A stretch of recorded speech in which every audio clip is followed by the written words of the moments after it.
Great. Oh man, it feels like it's been years since I've talked to you. Yeah, long time. Oh my gosh. And of course, everything going down in the last couple of years hasn't really helped. No, no.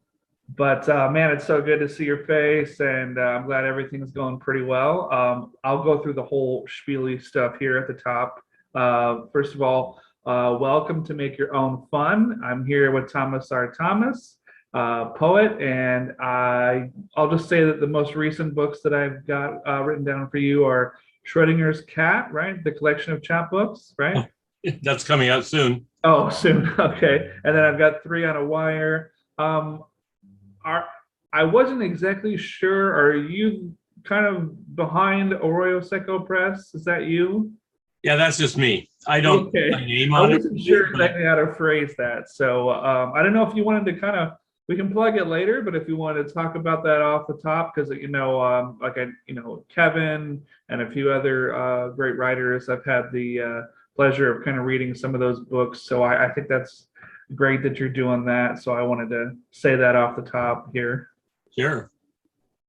Well, I've got a really fun one here to start with. I was working on this last night. I think you'll get a kick out of this. So, um, why writing as opposed to, let's say, juggling cats on a unicycle or painting with your elbows?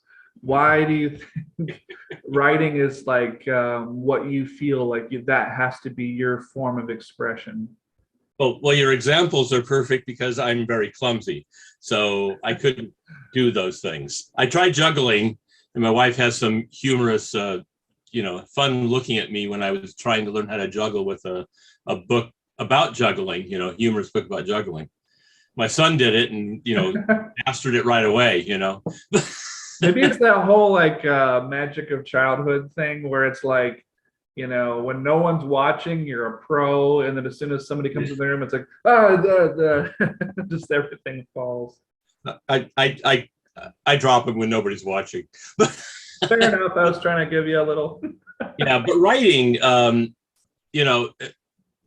actually learned how to read at 4. My mother taught me, Wow. partly because I was the youngest, maybe because she,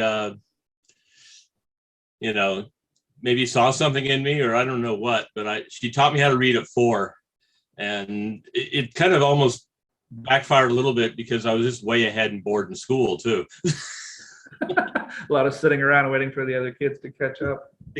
But there were other things also. So I also at night when my mom, dad would put me to bed, I was born in the mid 50s, grew up in the 60s, and and they put little kids to bed then, especially, it's, you go to bed at 7. But I had my mother's sleeping cycle. She often couldn't fall asleep until 2. So I'd be laying in bed, daydreaming. So I was always making up stories as a kid. I'd be playing with my my army men or my cowboys and Indians, and everybody die, of course. And at the end, I'd sing a song. So I was making up stuff like that. So I was always reading. I love fiction. In my junior and senior year, I had an English teacher, Mr. Camplin, and I don't remember hardly any of my teachers. So there's like 3 of them I remember. So Mr. Camplin was pretty cool. He even this is like 1972 when I first had him. He'd come to school with long hair. We could have long hair at the time. It was just the first time that the boys could grow their hair long. And then the next day his hair would be short. Pull him out for it. He was teaching us, Ferlinghetti and Bob Dylan as poetry and stuff like that. So there was this one moment I remember in one of his classes. I had creative writing senior year, literature the junior year, and there was some poem I think it had something to do with bees, and then it just clicked. It's like, oh, poetry. This is cool. I fell in love with it. And I was a big fan of music at that point too, but I was getting a pretty good sized record collection. I had everything, my favorite was probably, Neil Young and the Rolling Stones. But I had, like 2 albums of everybody. I never didn't like had my favorite band per se. I just had like a ton of different albums. One Beatles album. One. But I did have McCartney's first, and then John Lennon's Imagine, and then I think I had Concert for Bangladesh, which included a lot of George Harrison's music. So A whole smorgasbord there. But one of the great things about music of that era too is that bands and singers, songwriters, they knew they had to have the 3-minute pop hit single sort of for AM radio to kind of sell the album. But that was the time where people were also doing whole sides of albums that were just one song. The Who were one of my favorites, and he made that comment, oh, it's got to be 3 minutes. And that was, he was, joking, of course. He was always, Pete Townsend was always joking. But I ended up having the Quadrophenia album, which was like their second, almost their third rock opera. Right. And going to that concert. As a matter of fact, I wrote a poem about that concert where I brought a girl that I liked, and my best friend came also, bought a bootleg ticket, and basically stole her away from me. Jeez. My wife and I, a few years later, went to their wedding too, though. Yeah, I guess it worked out. They were meant for each other, and I wasn't ready for a girlfriend then, even though. Fair enough, but so let me ask you. I'll steer the ship back to this for a second. Just what about writing as opposed to like other creative outlets? Like, what do you feel like that's like your deal? Like, this is how you want to express yourself as opposed to like the other stuff. I think just that whole thing where I fell in love with poetry, and I did fall in love with fiction too. I've written a number of fiction pieces. I feel less confident about them and haven't really shared much with them, but it's that joy with it. And I like just focusing on something, intensely. So I learned all about things, I studied Emily Dickinson. I've got, 2 or 3 versions of her complete poems.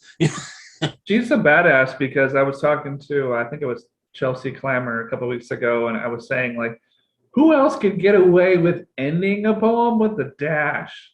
I can't do it. You can't do it. Like, she did it. It's been done. And you read it and you're like, damn it. Like, you just can't. Like, it seems forced. But when you read her stuff, it just seems natural. It flows off the page. So I think, I first discovered, even before her, was Cummings, V.E. Cummings. And, some of his stuff was so creative and splitting the words. There's one, there's a leaf falls, loneliness. And you can't hardly read it that way. It's vertical, and the words are all split up, and you can see the different ways of expressing the loneliness and the falling and stuff like that. And that really empowered me to just experiment. And I think that was the thing that I've had the most fun with poetry, is experimenting. And that's key. I think as long as what's that famous Dylan quote, which is people are always talking about longevity for creative people. And he says something like, as long as you are in a constant state of becoming, right, then nothing ever gets stale. You don't really rely on the past. It's just on to the next thing, on to the next thing.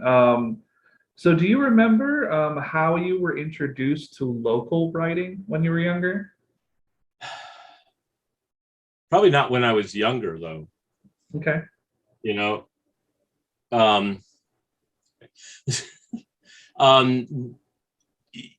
I started at 17. That was like 1973. I wrote through the 80s, kind of got a little lost, getting involved in work and raising kids in the 90s, the soccer coach and stuff like that. And around 2001 or so, I started writing more. Probably a few years later, I brought my, I keep on getting a phone call. Is it Publishers Clearinghouse? No, my tax guy. Maybe you're getting a refund. I don't know.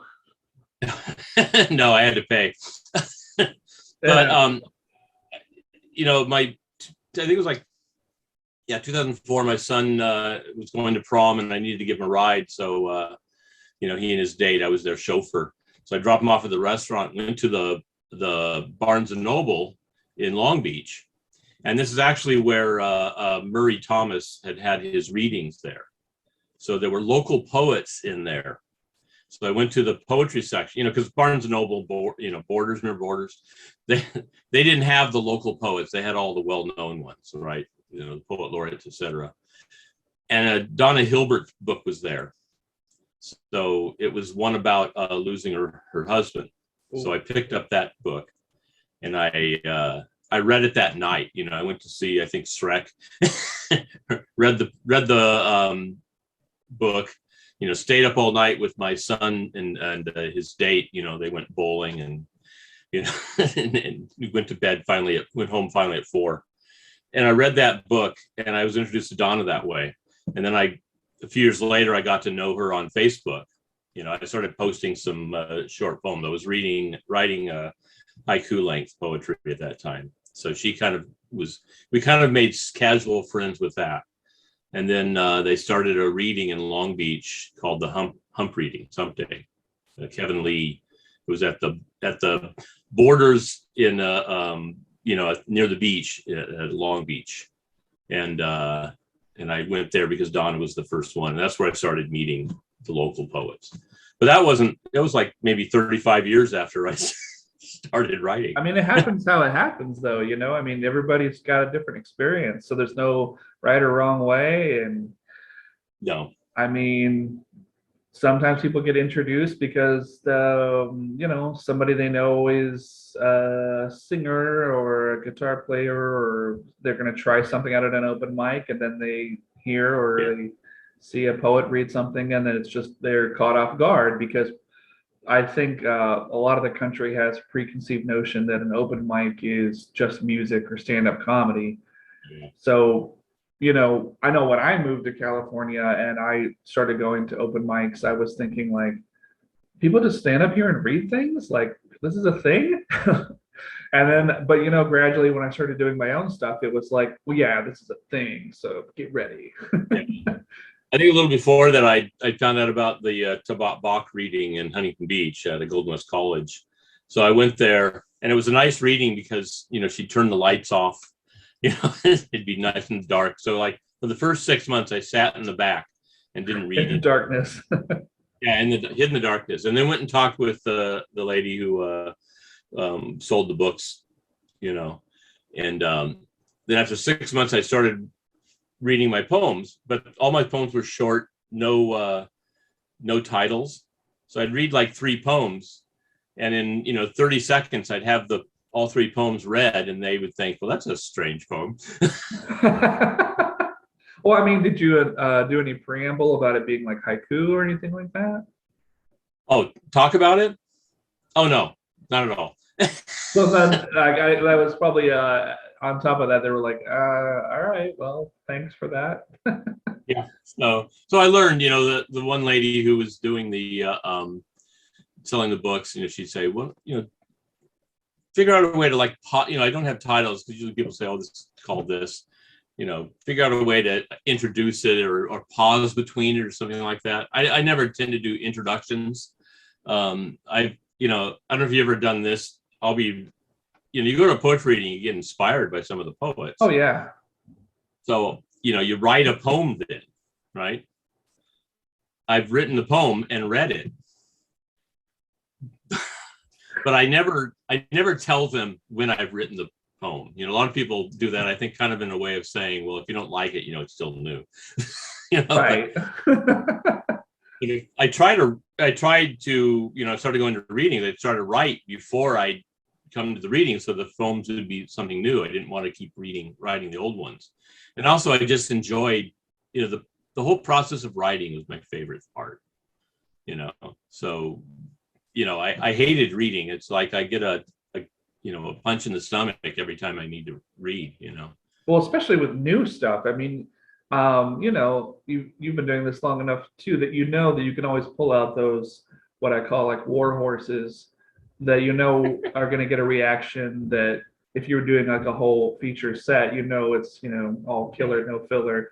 But then if you're going to read something new, I mean, who's to say? People in the 6 or 8 Yeah. people in the front row might just give you the stone face of just I think I while have you're reading, confidence enough in my poetry though. If I finish the poem, I usually like it, and then if I look at it, a few days later and I can't stand it, that's never going to be read to anybody. Or I find that it's for me, it's more about just running around doing errands, hectic life, whatever 2022, whatever you want to say. But then you get that lightning zygote of an yeah, idea, and whatever you're doing, you're like, ah, shit, shit, shit, and it's like you got to reach for your phone or a napkin, someone's shirt, just like to get it out. Because with poetry, I feel like it's more about chasing down a feeling, and it's like right, right, if you can't, because you've got your day regimented with work or picking up from school or whatever you've got to do,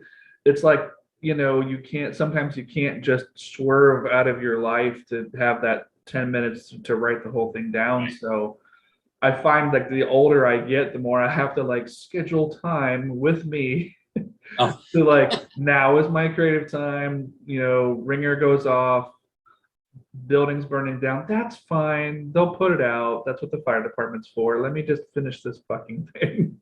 yeah.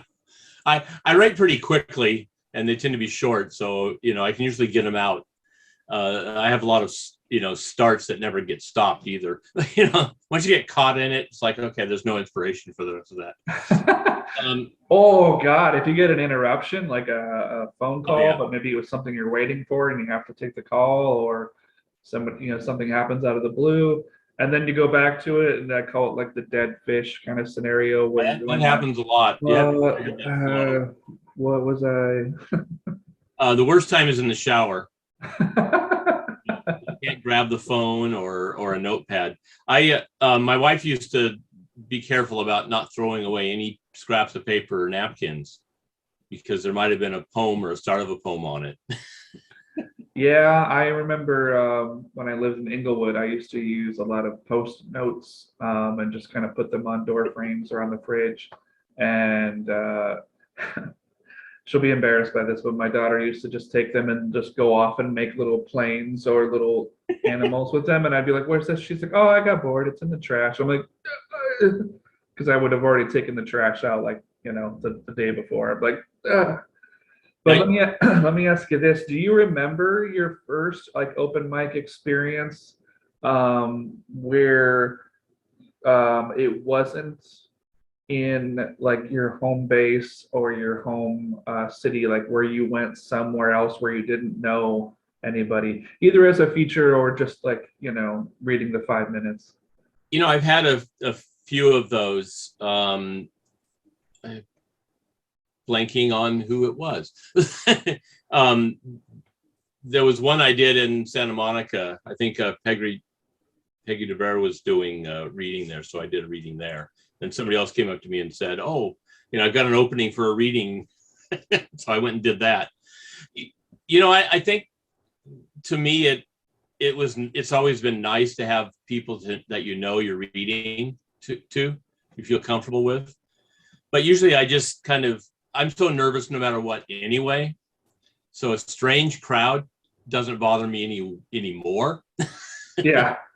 I mean, it's so true though. I mean, no matter where you go, there's going to be, even if it's like your hometown reading, or so to speak, then there's always going to be somebody that brings a friend or boyfriend, girlfriend, cousin visiting from out of town. There's always going to be that one or two or three people that they don't even know what's going on. They're just in the back of the room, like, what is this? And I think that that's kind of great because your friends or people that know you, they're always going to clap for you and and support you. But I think it's good as an artist to kind of get in front of people who don't know you, and then if you can kind of win them over, or get the stray kind of like, hey, good job. That's really kind of fun. When I read do a feature, or even when I'm just reading an open, you read like 3 poems. Mine are short enough. If they have a 5-minute limit, I usually finish in minute and a half, but I try to vary the poems. They're not like, ones that are all on the same subject or, style. Oh, yeah. So then, I read, and then I have somebody come up to me and said, "Oh, I love this poem," and what amazes me sometimes is some of my least favorite poems per se. Oh, yeah. Everybody else's favorites. There was a reading. I don't know if you know Cece Perry. She was doing something with Suzanne Lummis where every day for a month they were doing noir events with poetry and stuff, right? So Cece's like, okay, I'm going to do this in Fullerton, and can you come and support me? And why don't you bring a poem to like an open reading, and if you don't have a noir poem, just call it noir. And I'm not really into noir, but it's like I can't do that. You can't just read it in kind of like a Humphrey Bogart kind of voice. I can't just pretend it's noir. So I'm at work that day, and I was going to go to the reading from work. And I sat down, and I worked at a computer. So I started writing this poem, and it was really more of almost a prose piece in a way. It's something I called Tomcat Noir, and I wrote that at work that morning, and then I read it then. And I think I changed one word. It was one of those things that just came out perfectly, and everybody loves that. And I like the poem or the story, but it's really not not necessarily my favorite. So it's like I know that people will like that one.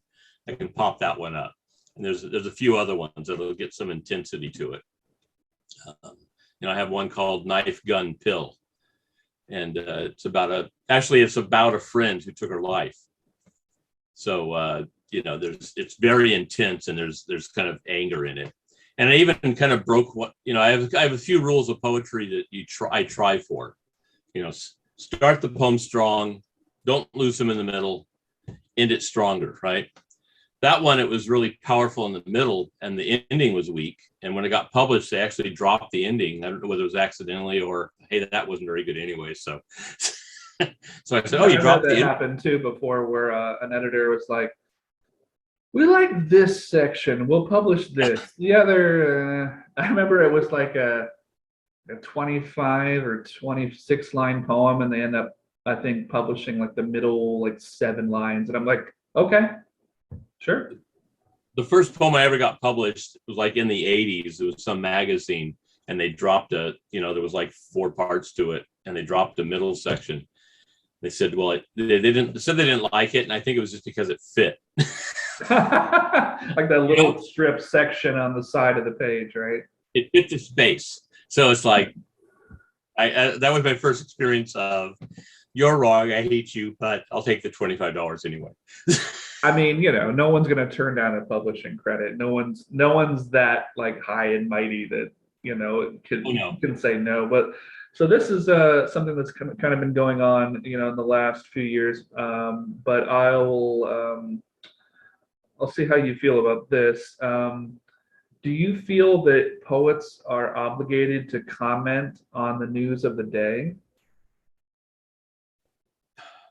Yeah, I don't think they're obligated, although it often is the inspiration of my poetry. I mean, what's happening, let's see. I got the book here. This is in which the world is turned upside down and an idiot is running the country. And this is by Alien Buddha Press. So when our previous president was elected, I wrote a whole bunch of poems, Human Apricot, yes. And my wife cried for 3 days. And John Krakowski, I don't know if you know him, he's a poet in Brooklyn. He had a blog, and he was going to start it on Inauguration Day. So every day he was going to put something up about politics, stuff like that. So I don't think there's an obligation, but I think there's a necessity, emotional or a necessity. At 13, I became a pacifist, right? And I really don't like guns. Mm-hmm. So I have a whole bunch of poems about guns. So when some of the what happened just recently. Shootings happened, right? I have a number of poems that were based on those. So that, poetry often is based in emotion, so that hurt or that anger, you want to throw that out. Matter of fact, emotion is a very strong part of my poetry. What is it? A little over a year ago, we lost our youngest son. He was 35 and he had colon cancer, and he was living with us at the time too. So I wrote a whole bunch of poems, haiku related. Just I had to get that out. My way of expressing my emotion is putting it in words, and it's actually going to be published soon. But I think those emotions that you have, the poet is the one who's going to express it. The artist, I have a friend who's an artist and a poet, and she is often drawing paintings based on, the things that are happening, or something that really hurt her, or something like that. That's well, I'm sorry to hear about your son, but I guess congrats on the work coming out. Yeah, I know, just with the school shootings, it seems like it's more and more prevalent. I don't know if I've really written anything about it, I guess, over the last, with Sandy Hook and things like that, just because I kind of feel like if I started, I might not ever stop. So just on that subject alone. But I know, like, years ago, when there was the protest at UC Davis and they pepper sprayed the kids, and I wrote the protesters, and I wrote a poem called, I think it was called UC Davis in My Eyes. And then this was years ago, and I didn't have a car, and I was on my way to a reading in downtown LA, and I wrote of the poem on the bus. And I remember my hands were like shaking because I was just like mad, but I was also so nervous because it was like so new but like volatile, and I knew like certain people were going to agree with what I was saying and certain people weren't. And I remember Mike Tonkin, Mike the poet, he came to me later and he was just like, it's like, dude, you're like vibrating up there. And I don't think I've even published that anywhere, but it was just one of those things where it was like I felt it so much, and I like you were saying, I just had to get it out. And then most recently, I had a poem published called Last Train to Ukraine, about everything that's been going on there. And I thought, I'm not Ukrainian, I'm not Russian. I just see what's going on. And in my mind, being older and being a parent and things, like I'm thinking like, holy shit, this could turn into World War III like so easily. Like this thing is walking on eggshells. So I thought, but how can I make this work? But who am I writing it to? I'm not writing it to people that are going to read this on the internet or in a book someday. So I thought, you know what? I'm writing this to future people. And what do we do now looking back? So what I did is, and I don't really do this anymore, is I wrote it rhyming and I set it to a meter. Oh, nice. And it's like a Woody Guthrie folk song. Nice. So the whole like train metaphor, and it's about like getting supplies to Ukraine, and a lot of Woody Guthrie imagery and like lead belly and stuff like that was taking a train, but you're talking about going underwater and over mountains, and it's like not logical, but it was one of those things where it's just you're trying to get the propulsiveness of like getting people on board.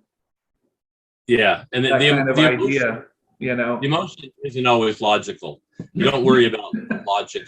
And I haven't done anything like that for years, because after I got, after a certain age, after I got out of writing rhyming poetry, unless I sat down with a couple people and said, okay, we're writing a song, then I didn't want to go back to that. But that's just the way it came out, and it got published in a charity anthology raising money for Ukraine. So I was pretty happy about that. But it's just weird how certain things grab you, that you're like, I've got to do this, and it's bigger than myself. It's not about anyone I really know. It's just an idea, an issue of the day. So yeah, once you practice writing, You know, if you take those times, you know, it's like people will do like the whole month of, you know, of April writing poems. So I've done that in the past. You know, I'd write, you know, a month and a half or so and get essentially what would be like a book. And I was never doing it to publish as a book, but because I wanted to practice. So if you practice enough at it, when those times happen, you know, out comes the poem that really has meaning. And, you know, the practice shows with it. So you've been writing in the past. Maybe it's been a while since you've really written a lot, but that's still there. And that, you know, makes it a good poem because of that. Those 10,000 hours, whatever you call it, right? Yeah. So, and it's also the life that we live and then comes through us and we witness around us, and we all do people watching. We all experience horrible things people do to each other. But this is a semi-serious question, which is, why are the best poets not millionaires?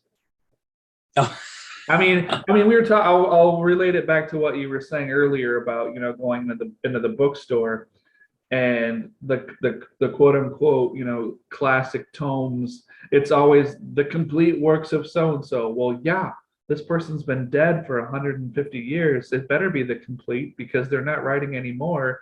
Versus, you know, the book. I think you were saying it was Donna's book that you saw kind of wedged into that section at the. I think you said the borders. But you know, it's, and then there's the comedian Dana Snow had the line of the multi-million-dollar poetry industry, and nobody gets into this to make money or think that they can solely live off of this. But you know, as opposed to like people who write, you know, novels, you know, or movies or you know, other kinds of writing, there people just, I think, do this because they have it in them and it has to come out. But I don't think anybody's under the illusion that they're going to be living on an island unless they already are living on an island. people think that, you know, poetry is a dead art form. It's really just a matter of popularity. You know, you go 150 years ago or more, and there were certain poets. They were, you know, of course, I think they were wealthy already. You know, the Lord Byron, stuff like that. You know, they had the money, they had the time. So their books were popular then, and they sold pretty well, right? Well, they're not. Poetry is not as popular now. You know, songwriter is popular, but you know, there's not that many millionaire singers and songwriters, really, if you think about it. You know, most of my favorite ones are just out there making a living. You know, I'm a big fan of Gillian Welch and David Rawlings, Lucinda Williams, who's doing pretty good. Well, yeah, and honestly, even the legacy classic rock groups, most of them make 90% of their living off of concert tickets. It's on the road. And most of them are not going to be putting out new albums unless they're compilations with like the one new song that you can only get on this compilation, kind of a thing. But then you've got people like Connor Oberst, who's in like 4 or 5 bands that every year, but he's basically putting that.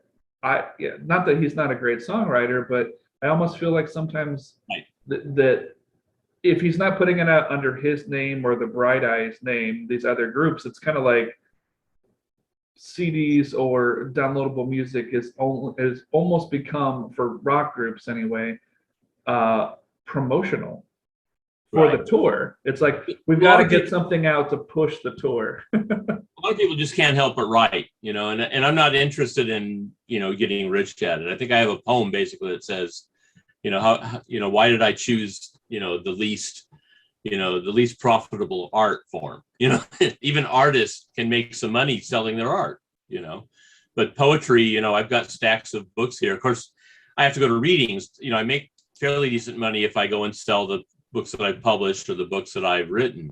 If I go to a reading or a festival or something like that, you know, I might, but I'm not going to make a living off of it. I do know one poet, a friend of mine in Canada, who was actually making pretty decent money going around selling his poetry, and he actually was reading at concerts. Oh yeah, I mean, if you can get out in front of a band, and you have to work. You've got that half-filled arena, and they're just bored waiting for the show to start, and you can also, and there are people that, you know, have been successful like that. I know Derek Brown's kind of done some of that stuff too, where it's like, if you can work a little shtick, sort of stand-up comedy into it, they're more likely to warm up to you. And it's like performance helps. Yeah. Well, yeah, and it's like if they're there, they're already there for the show. They're ready, they're primed to be entertained. So you don't have to have like a giant jumbotron screen behind you and giant amplifiers. It's if you can connect on some level. I mean, like even early Bob Dylan with him just standing there with an acoustic guitar and a harmonica at Newport, like early days, he was doing like Buster Keaton and Charlie Chaplin kind of like pratfalls and pretending the wind. Well, he's like 5'0" but pretending the wind was like blowing him away or around on the stage, because it's like once you kind of get an audience like warmed up and laughing, and it's like you got them, then you can be playing songs with serious messages. Dylan has a video of him doing the lyrics and popping him on the ground, as the song playing behind him. And by the way, Allen Ginsberg is in the background. So are you talking about Subterranean Homesick Blues? Where he's got the cue cards and he's just pulling them off like that. So it's a great one. Yeah, we just lost Bob Newirth too. I think he's in the background of that too. Or maybe yeah. But well, let me ask you this. We'll wrap it up here in a few minutes. Do you think that because I've heard so many writers, not just poets, say this, that San Francisco is like the Mecca for American writers, that so many people come through or are drawn to that city? Yeah. I mean, I was drawn to it when I moved to California. I was living in LA, and then first time I went to San Francisco, it was like walking around, and it just didn't feel like a different country, it just felt like a different state almost, because it was just, and I was just talking to poet Kiar Morrison about it. I'm like walking around like, why does everybody have massive calf muscles? And then I walked around for a few hours. I'm like, I see why everything's uphill. Oh, Jesus Christ. I've only been to San Francisco once. It's a pretty enchanting city. The music scene in the 60s, has some great stuff. But I think LA also has its has a lot of more charm. I'm gonna upsell LA, and even more so, I live in North Long Beach. We've been here since like the early 80s, and Long Beach is an amazing artistic city. I could name a half a dozen people who are from Long Beach or went to Cal State Long Beach. And I think it's one of the things is the college, Cal State Long Beach, the university there. That's just drawing a lot of people. That's where who was it? Bukowski was featured at Cal State Long Beach because of Jerry Laughlin. He brought him there. But there's, everybody thinks of Bukowski, but there's tons of other artists in LA, and I think people forget. I think we get overcrowded by the the idea of Hollywood. I'm surprised San Francisco now isn't overwhelmed by the tech industry. Give it time. Yeah. I mean, it's interesting you bring up the college town aspect of it, because I'm from Kent, Ohio, and I went to Kent State. And so for me, that was always there, even growing up. It was like the influences of having the college in the town, and musicians and painters and writers would visit the school constantly. And it, it spreads out into the town, into the suburbs, and but it's just weird, once money gets involved, because I hadn't been back there for years, and I went back in about 10 years ago now, and I'm like, what? There's a 5-story parking garage? Like, what the hell? And like the town got remodeled, and it's like, and then I started talking to people. They're like, oh well, the sports teams for the college started doing well, and so tuition went up. And so everybody started bringing money into the town, and they have this thing called Acorn Alley. It's got a shopping area, and it's totally modeled off the Diagon Alley from Harry Potter. And I'm like, what is? Hi,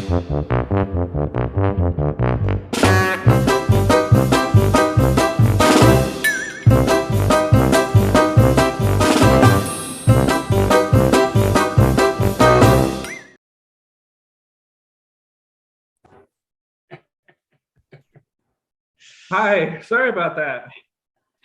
Oh, I don't know what happened. There was like a power surge or something, so I apologize for that. Eesh. No problem. So anyway, Kent State, Kent, nice place to grow up. Oh, So by the way, I grew up in a college town. Laverne has the now university there, Laverne College, and right next door is Claremont, which has the Claremont colleges. And those colleges don't have a sports team.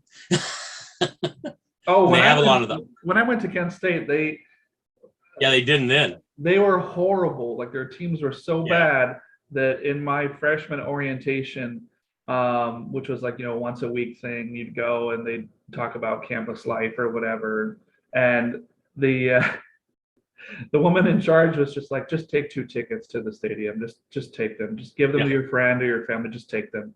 And so she literally just had a stack of tickets, and then I was like, not really care about football, college football. I don't really care. Yeah, So and I just there's give them to sports in somebody those else, and somebody else colleges. was like, I don't want those.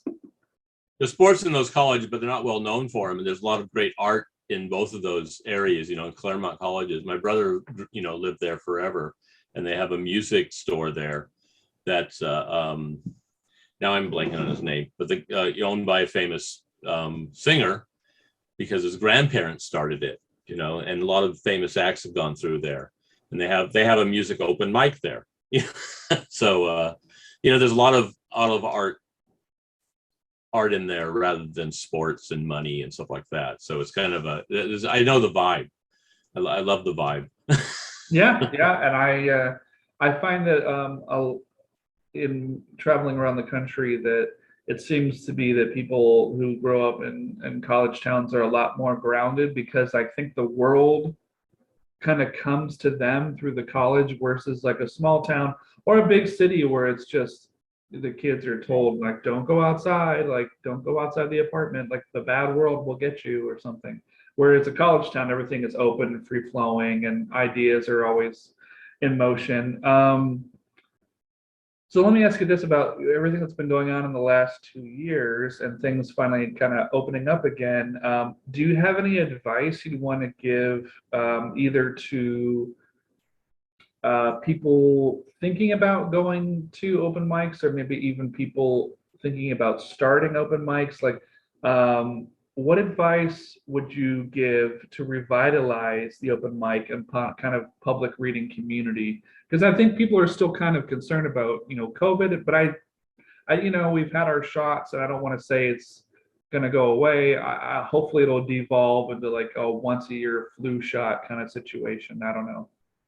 I think it's time to start opening up and going back to the readings and having the open mics. The two idiots peddling poetry, they were doing their readings, over the line at first, but then they'd come back every week. But there's another reading they've been working with that hasn't. So on I think tonight's one of the nights, they have an online one.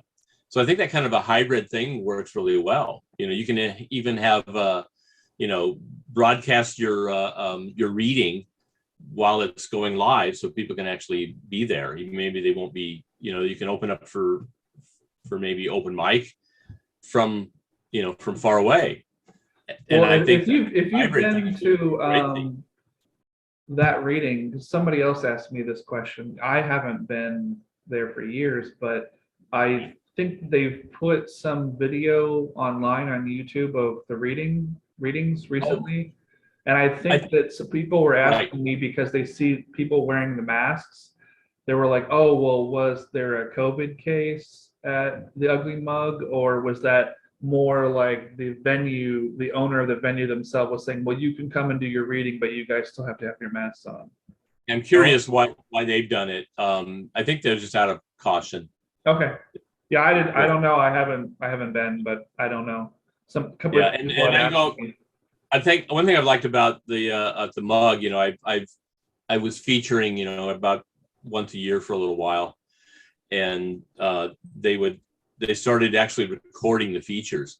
So they wouldn't be like a continuous recording. They would, cut up each poem or something like that. So if you featured there in the last few years, you'll have, you actually get on YouTube with your poems. That's great. Yeah, Steve and Ben are awesome. They're so supportive. I mean, that anthology they put out a few years ago, the Orange County, I just call it the Orange Book. Yeah. Of their that was fantastic. That was a great collection. Oh, their 10-year anniversary. Yeah. Yeah, I think one of the only poems that I've memorized since I have like my first 5 poems memorized, but I don't memorize my poems. The only poem that I have memorized, I read at Tabot Bach, and Ben was there and said, "Oh, have you been to the Ugly Mug? I want that poem in the anthology." So I ended up getting there and only having, been there once when I got into it. Yeah, they're awesome. Let's see. So I'll ask a few more things here, and then we'll kind of wrap it up. What do you think about new methods of getting work out into the public? Somebody I interviewed last year, she's doing really well. Kelsey Bryant-Zwick, and some things she does is she has like tiny little foldable books of like just one poem, or it's like written on origami, or what she like a little book thing that opens up and it has like artwork, like little gift poems. And she has her book through Moontide, which is a fantastic book, but I think that that's great that she not even thinking outside the box. There's no box saying like, if wherever she's setting up a table or something, and it's just all of this magicness. Plus, nice. I also have a book. It's nice having something small like that. Kelsey's been making homemade books for years, before she was ever published by anybody else. And that's a fun way of doing it. And some people, like I personally don't like publishing my own poetry, but I think that's a great way of getting it out, just doing your own thing, and it's made it easy. My publishing, I started with just a staple and fold books at first, but I do it through Amazon now, and it's really easy to get something published that way. I did for years I did the old the Kinko special, the FedEx special, where you just take the 9x12, fold it in half, staple it, find a piece of public domain artwork with the cover with your name on it, write a little bio on the back, and then sell them at readings. And one of the things that I really like that Arroyo Seco does is the chapbook collections. I think that that's a really good thing because especially somebody like for example, somebody we know like Kevin, who's got stuff going back because he did the similar thing. And then the thing about chapbooks, I feel like it's a lost art in terms of the 20 poems or less, make it do it yourself. I don't know. Do you see anybody like under like 20, 25, 22, 20 doing chapbooks anymore? I feel like so much of it is done online now, I think, chapbooks are great. Like I have 5 full books out and then 5 chapbooks. One of them was in a collection of 14 other chapbooks, which was really fun. And then another one, my first one I ever did, Shannon Phillips did online, and then I've taken that since then. I think I have a copy here, and I've just printed it out. Not as nice as the art she did online.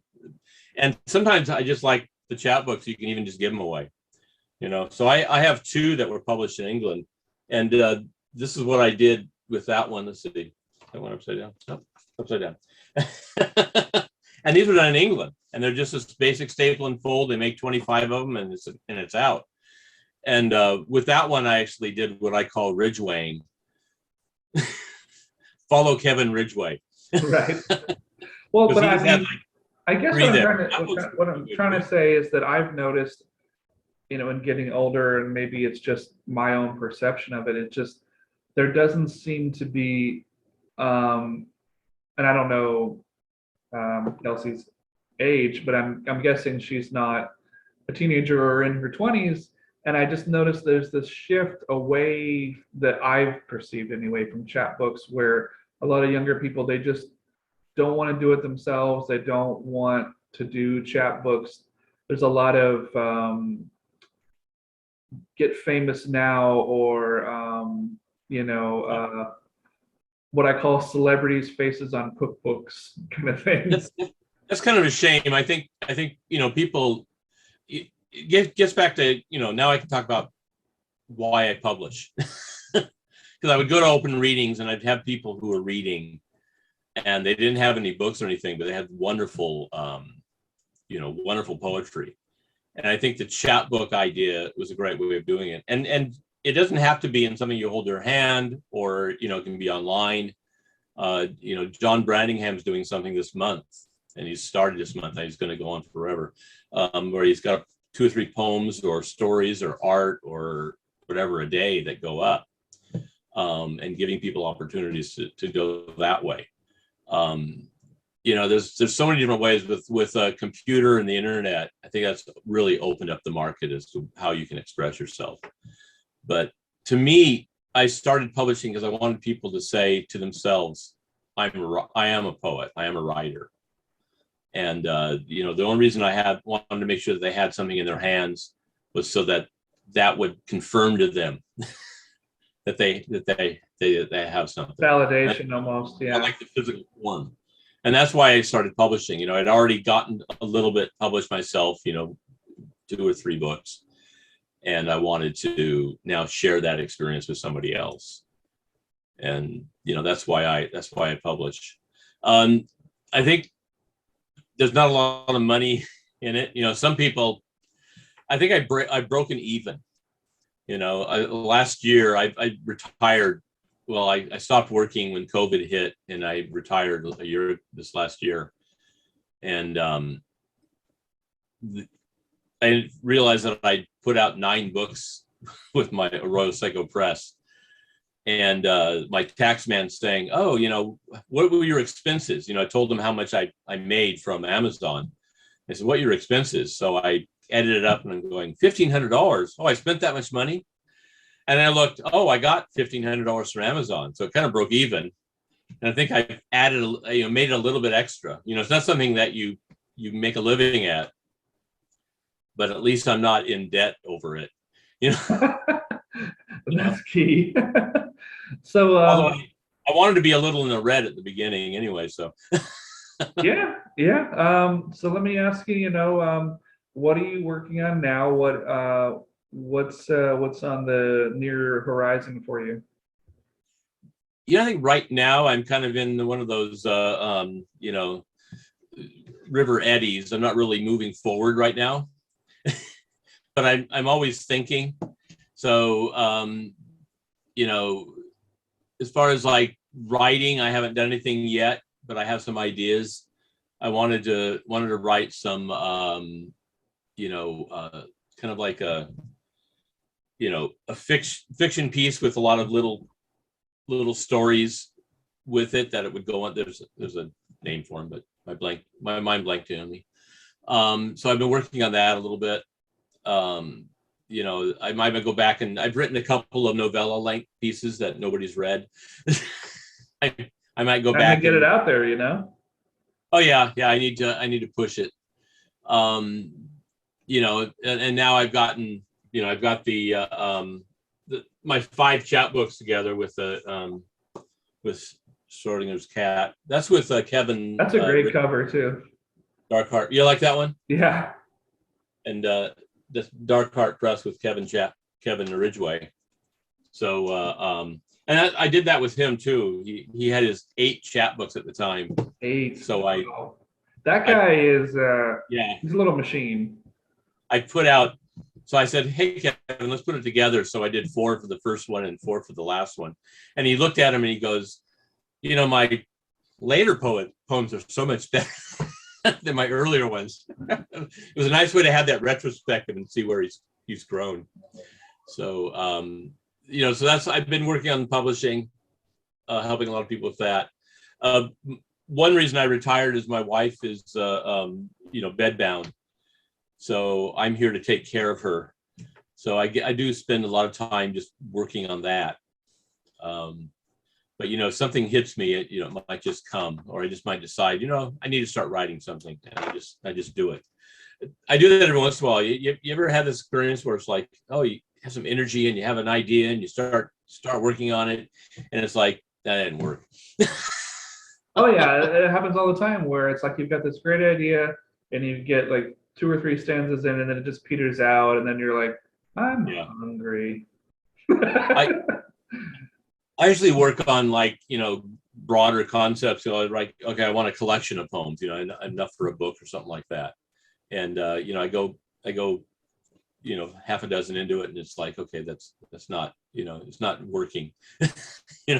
So then but a lot of times, if I decide I'm gonna, write a poem a day, one of my chapbooks I had some experimental stuff. Oh, cool. Yeah. So I did that for I think it was last year, Poetry Month. And one of my friends says, "Oh, your spacey poems," because I was posting it on Facebook. Oh, I like that. There you go. I find that the older I get, the less volume of poetry I write, but the quality of per poem goes up, because it has to be like really bubbling under the surface for me to just stop everything in my life I'm doing, to just sit down and just do it. Whereas, when 10 or 15 years ago, I would just, write 10 things in a week, and 7 of them might have been crap and they never would go out into the world. But the baseball analogy that I always make is like 3 out of 10 are pretty good. Yeah. That's a pretty great average, for baseball. I don't know about any other analogy, but and then we're perfectionists. We want everything to be perfect. But then you look at baseball, he's hitting a 290. It's like, wow. It's like, wait, that's the person that's actually doing pretty good. They're an all-star, but not even 1/3. Right. And also, one thing I'm looking forward to that I haven't been able to do for years, is to just go. And I'm not a big read from the phone person, even though I have written notes on my phone, and I'm sure everybody has. But to go with loose leaf paper or a notebook of something that maybe I'm writing or in process that week, and go to an open mic and like workshop it. I haven't been able to do that for years and get feedback. And just because if you're in your room or in your living room and you're just reading it out loud, it's one thing, but to get in front of people, and not everything that we write is meant to be read out loud. No, like those poems were not read out loud type poems. They were experimenting in form. It's true. I think the open reading is still important, to actually go to the venue. Go back to that last question. To go to the venue and have somebody and a few people there, because when you read, you listen for the audience. And if you can get somebody to catch their breath, to be going, you've nailed it. It's not the applause. Yeah. Not only that, but it's just like that sense of community. And my God, right. there's people I haven't seen for 2 or 3 years because of all this stupid stuff that's been going on with COVID. But I've made so many friends that. Yeah. Well, okay. Well, let's wrap it up with this. Okay. I wanted to kind of give you a few moments here to kind of plug your social media. You can talk about your website, YouTube channel. If you've got readings coming up or other, podcast stuff you want to plug, go ahead and plug away. I'm not very good with social media, although I've been posting on, I did a number of poems. The poems that I just showed you, they were actually put on Facebook. And then I opened up an Instagram and started writing some haiku. So I did that for a month or two. And then actually right now, John Branningham has a, let me find it, Journal of Radical Wonder. So if look for that. You can look on Facebook, but it's on Medium, that site. And actually, I'm the John said I want you to feature your haiku for the month of May. So every day in the month of May. So I gave him like way too many poems. That's a good problem to have, right? It's usually the opposite. Yeah, so he could choose what he wanted. So he's been putting up every day. I've had a poem up there. But there's so many wonderful poets up on that one. Tony Barnstone, Kareem Tar, et cetera, a lot of artists. And of course, his wife's art is up there too. John's wife, Anne, is an amazing artist. So I have that. That's been going on. Nothing new that I've been writing yet, but the Schrodinger's cat. And then I'll be having something through Bamboo Dark Press, the poems I have about my son. Very cool. Yeah. I blurted those out, like the night that I found out he'd passed. And we really just had like a 1 day warning or a week or so warning. I couldn't sleep, so I wrote a whole bunch of little haiku expressing, my feelings towards him. And then I thought, oh, I did it on the phone. I'm laying in bed and putting him in the phone. So I had the time and date. So I actually put the time and date for all of my poems, so you could see the succession of the order of how it happened. And that's good. I mean, it's therapeutic, and I also think that, as people have told me when rough things come up in my life, that poetry is there for when you need it. Yeah, and I think that I shared that with a few friends. I didn't really make it public about my son. I just went to some of his very close friends and some of my close friends, and of course my family. And I sent some of them those poems, and they said, well, that's powerful, and that's where I thought, well, I guess I ought to publish it. People have meaning. Joan Didion wrote some essays about losing her husband and daughter, and that those books have been powerful for other people. I think that's what happens with poetry, is that you want to, the emotions that you've had, or the feelings that you've had, or the anger, or it's just whatever's flowing through you at the time. It's just happy, sad, revulsion, anger, giddiness. I mean, arousal, just everything across the board. So you put it out and it belongs to the world at that point, and I'm always fun. Yeah. I mean, seeing how they interpret it. And one last thing I'll put out there before we wrap it up here is that, something you've written 20 years ago, it's kind of crazy to go back, like we're talking about, Kevin going back and looking at old chapbooks, is you're not really the same person you were. You're still you, but, it's really hard to go back to relate to something you wrote 20 years ago. And then on top of that, maybe try to read that in front of an audience, and then you realize it's more pantomime than it is soulfully letting the page breathe, and you're birthing something onto a page. But that's just life. I just think that one of the first poems I wrote was for my English, my creative writing teacher. He said, oh, write a poem about windows. And it was very good, great metaphor for teenagers. They can. So I basically wrote a poem about breaking the school window and getting caught by the cops, and it was very rhyming couplets, sing-songy stuff. And I did that also on purpose, so I knew that would probably piss them off almost as much as the fact that I was writing about breaking the school window. And that's not me, although I don't mind pissing people off. Hey, it's got to come out. It's you being you.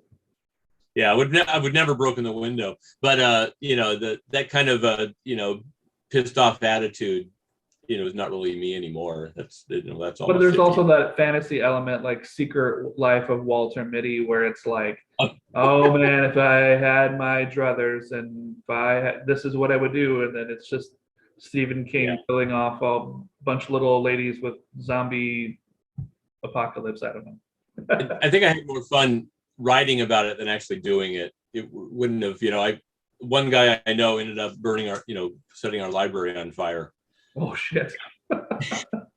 But I mean, the writer thing is great because it's the whole imagination fantasy thing, and your mind can make it 10 times better or worse than it ever would be in real life. So right, and don't look at the Google searches of writers and think that they're about to kill their wives, because they're looking up arsenic or whatever, right. Well, I really enjoyed talking to you and catching up, and I'm looking forward to the book coming out. And thank you so much for being on the show. It was awesome to reconnect. Sure. Okay. All right, well, enjoy the rest of your holiday weekend. Oh, yeah. Thank you. All right, take it easy. Bye. Bye. Have a good one, Eric.